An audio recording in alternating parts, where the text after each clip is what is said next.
Bonjour Philippe. C'est pas une trop Bonjour. grosse déception d'avoir fini si tôt dans la saison?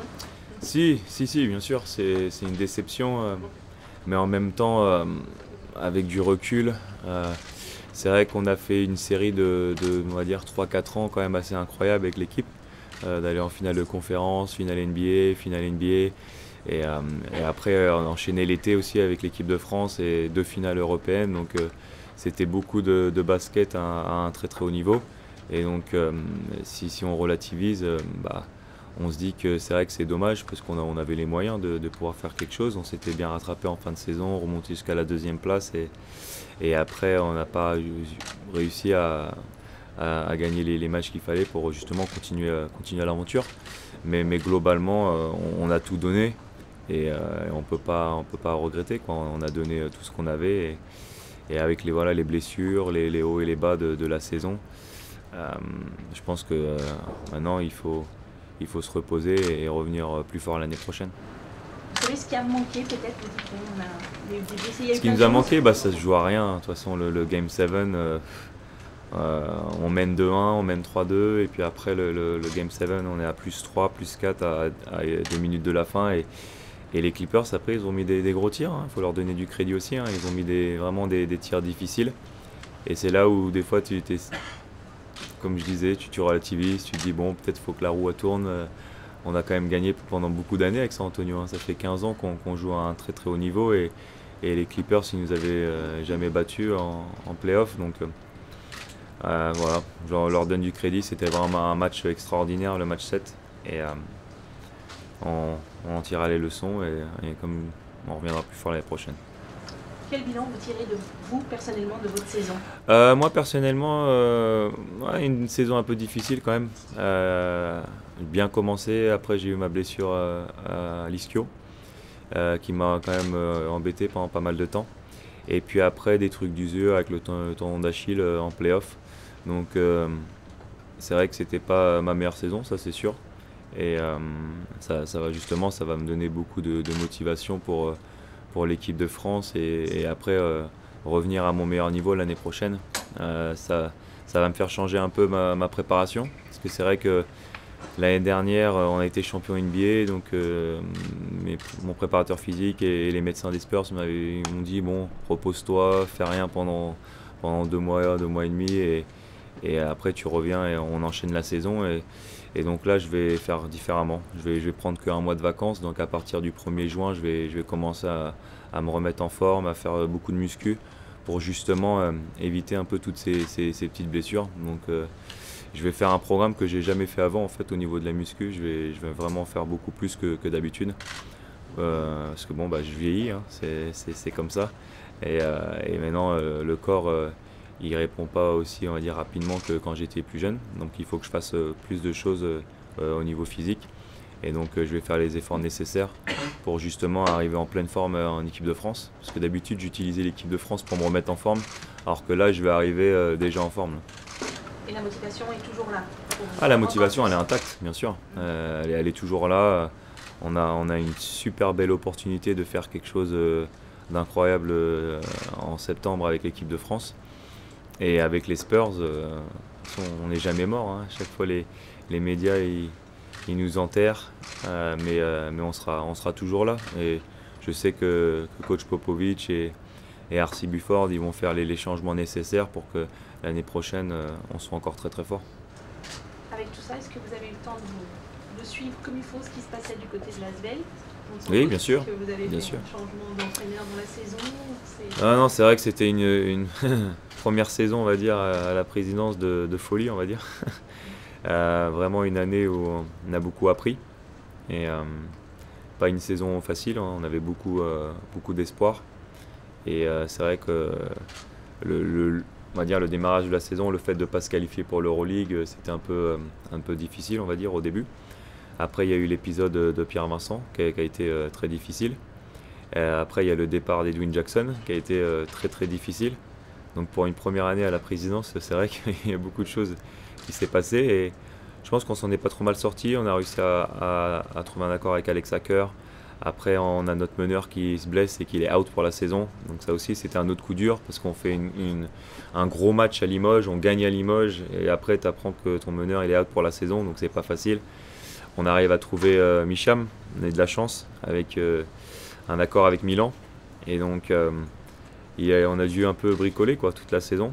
Et on a eu des hauts, des bas, on a eu des bonnes victoires, des défaites un peu difficiles. Et donc maintenant, j'espère qu'on peut terminer sur une bonne note et se qualifier ce soir en play-off.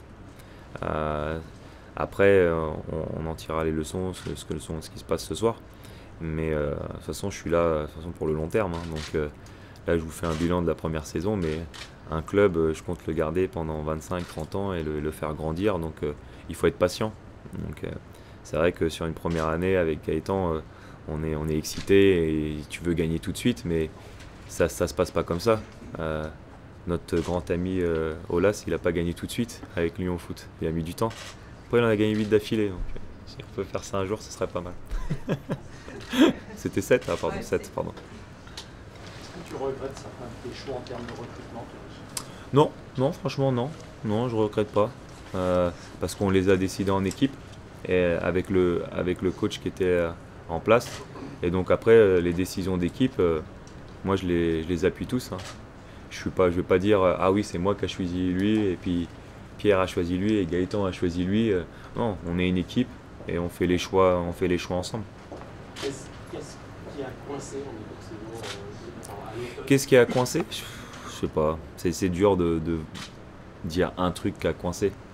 Tout ce que je peux vous dire c'est que ça n'a pas été facile parce que tout le monde sait mon affection pour Pierre Vincent.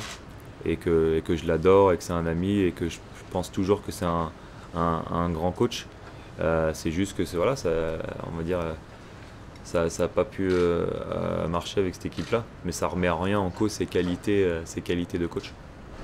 Est-ce qu'à un moment ou à un autre, tu t'es dit j'ai pris ma décision trop vite par rapport à toi? Non. Est-ce que tu peux me confirmer l'information qu'on a sortie la semaine prochaine comme quoi vous avez prolongé JP Jackson de 2 ans? Comment tu sais ça? Comment tu fais? Ouais, je confirme. Je confirme qu'on garde JD pour 2 ans. 2 ans ferme? 2 ans ferme. Pour quelle raison? Mais ça n'existe pas dans le sport, de toute façon, 2 ans ferme. Pour quelle raison justement vous décidez de Pour créer de la continuité. Pour créer de la continuité, on est très très content de lui. Ça se passe très très bien avec nos joueurs. Ça se passe très très bien avec nos jeunes. Il s'est très très bien intégré on va dire à notre club, avec les sponsors, tout ce qu'on fait pour la fondation, enfin tout ce que nous on voit dans un coach, il remplit voilà, toutes les cases on va dire, et donc on est très très content de lui, donc on a décidé de le garder. En plus parce que je sais que lui il va pas le dire, mais il a fait un gros effort l'année prochaine au niveau de son salaire pour pouvoir justement amortir ce qu'on doit payer à Pierre l'année d'après. Donc c'est vrai que ça, c'était un gros effort de sa part et c'est quand même un peu joué dans la balance aussi. Est-ce que le fait que Chile a cette double culture comme Edwin, Ouais, bien sûr, ça a bien pu sûr. jouer pour toi? Ouais, non, ça joue aussi, ouais. Ça joue aussi, ouais. Est-ce qu'en termes de staff, vous allez garder le même ou est-ce qu'il y aura de l'évolution? JD veut garder le même. Oui. Ouais. Donc ça, c'est sa décision, hein, c'est lui qui décide, hein, de toute façon.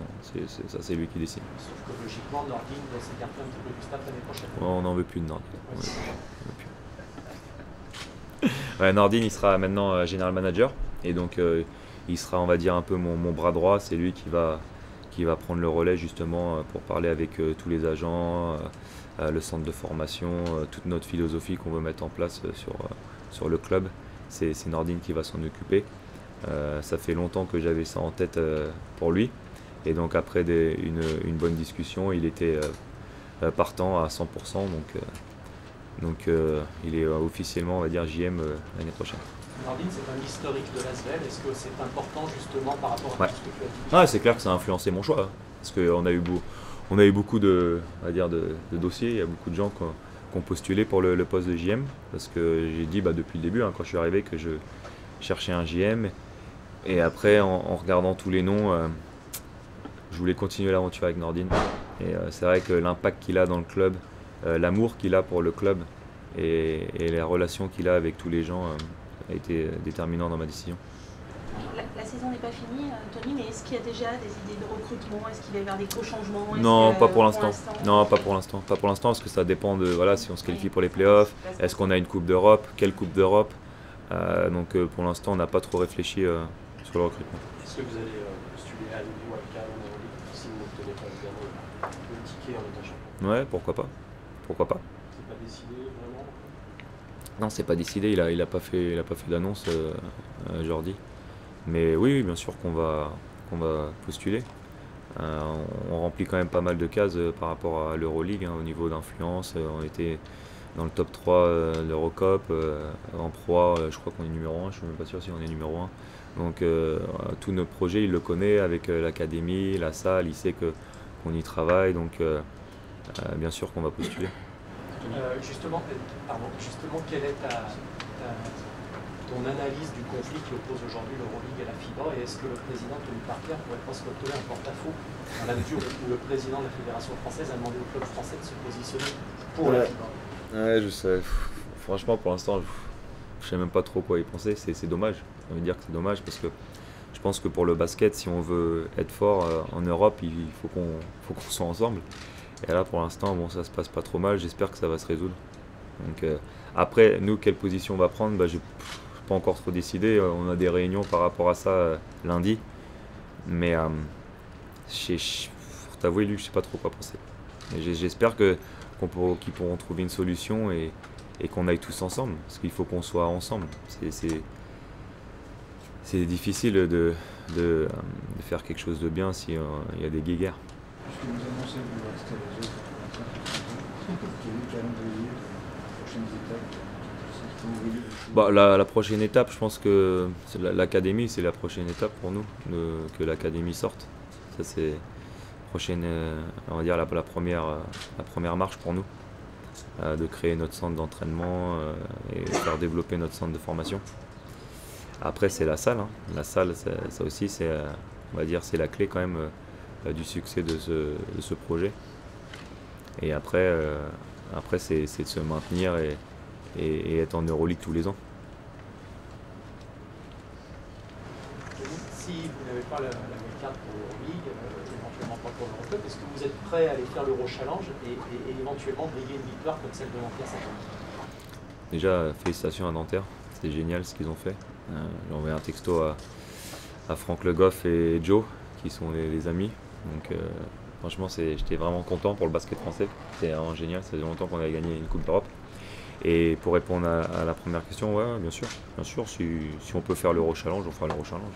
Je pense que c'est important pour nous et par rapport à notre projet de faire une Coupe d'Europe, même si c'est l'Euro Challenge. Donc si on nous propose, on ne refusera pas en tout cas.